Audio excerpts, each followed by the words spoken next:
மகாராஜாதிராஜ ராஜகம்பீர சோழ வளநாட்டின் காவிரியின் தென்பால் அமைந்திருக்கக்கூடிய பாடல் பெற்ற திருத்தலங்களில் ஒன்றும் அம்பாள் மயில்வடியில் பூஜை செய்த தலமும் அரை நூற்றாண்டு கடந்து அபயா எனும் பெண்யாளை கொண்டு செய்யும் தலமும் காசிக்கு நிகரான 6 தலங்களுள் ஒன்றும் இந்திரன் பிரமன் யாழன் அகத்தியர் சப்த மாதர்களும் வழிபட்ட தலமும் திருஞான சம்பந்தர் திருநாவுக்கரசரால் தேவார பாடல் பெற்ற சிறப்பை உடைய தலம்.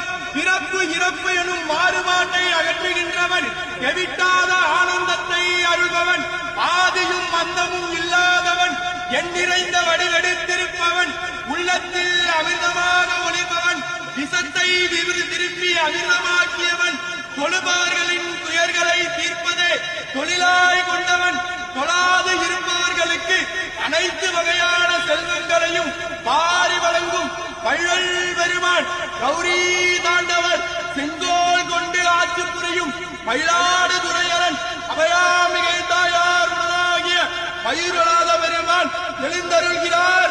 வருகிறார் வருகிறார் வருகிறார்.